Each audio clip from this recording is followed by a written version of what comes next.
대리계약에 대한 내용들을 보고 있는 중이었는데 잠깐만 다른 얘기를 하고 가겠습니다.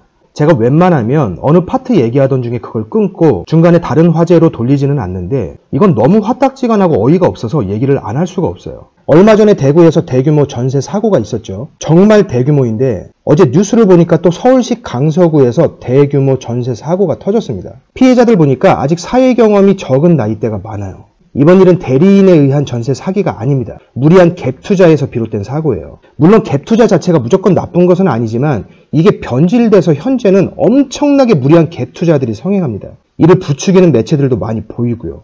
자본주의 사회에서 돈은 노동을 통해서 벌거나 자본을 투자해서 벌거나 경험과 지식을 이용해서 버는 겁니다. 물론 아이디어를 활용해서 버는 경우도 있겠죠. 임대사업에 대한 경험이 많지 않고 자본도 많지 않은 사람이 별다른 노동 없이 큰 돈을 벌고 싶어 합니다. 신분 상승을 할 수 있는 수단으로 이 갭 투자를 이용하면서 정말 큰 사회 문제가 되고 있어요.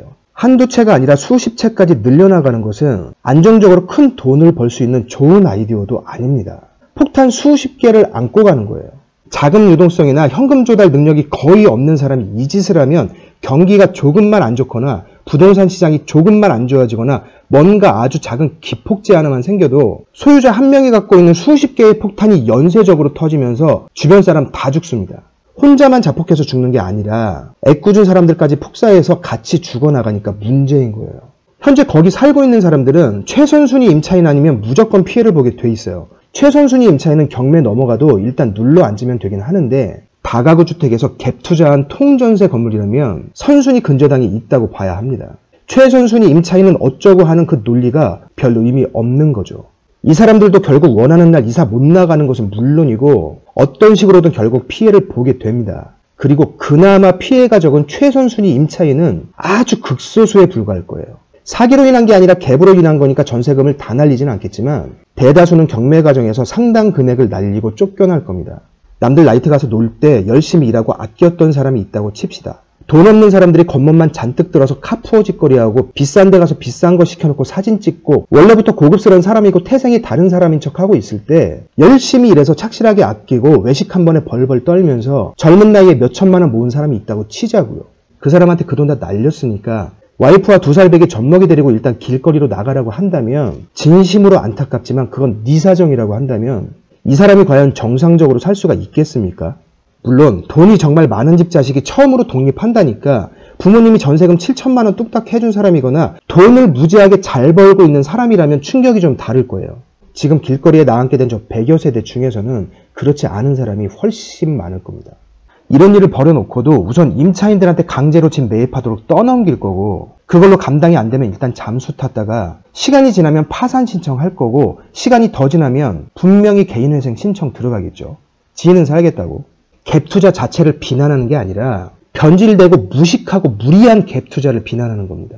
1억짜리 주택을 전세 끼고 단돈 1,000만 원에 매입하고 10억짜리 빌라를 통전세 끼고 단돈 1억 원에 매입하고 한두 채라면 모를까 이런 식으로 수십 채씩 늘려나가는 것이 과연 정상적이고 안전한 투자라는 생각이 드시나요? 정말 무책임하고 아주 멍청하고 또라이 같은 짓이에요. 당신들이 한 짓을 보십시오.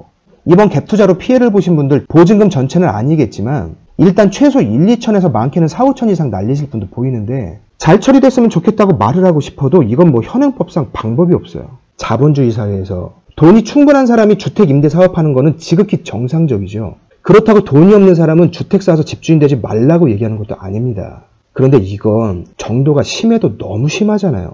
대구와 강서구뿐만이 아니라 몇 년 전부터 전국적으로 갭 투자 열풍이 엄청나게 불어왔었는데 사실은 유행이 지나가고 있었죠. 정부에서 대출을 너무 심하게 올가매니까 저도 거기에 불만이 약간 있는 사람 중에 하나지만 그 역효과로 지금 갭 투자가 다시 부활하고 있는데 상식선에서 감당할 수 있는 선 안에서 하시는 것이 좋습니다. 또라이입니까? 인생 한 방이에요. 그 한 방의 마지막 결과가 어떤 건지 눈이 있으면 좀 보시고 머리가 있으면 좀 생각이란 걸 해보세요. 올해 들어서 갭 투자로 문제가 생긴 곳이 한두 곳이 아닙니다. 제가 장담하는데 앞으로도 줄줄줄 나올 거예요. 우리나라는 지금 개발도상국이 아닙니다. 자고 일어나면 매일같이 발전되고 있는 그런 상태가 아니에요. 한두 채 정도라면 약간의 변수가 생겨도 어떻게든 버티거나 막을 방법이 생겨요.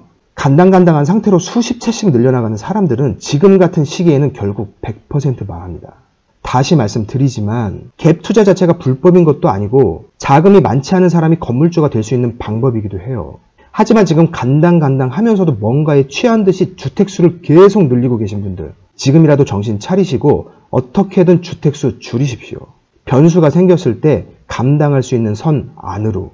당신만 망하는 것은 아니겠지만 일단 당신은 무조건 망합니다.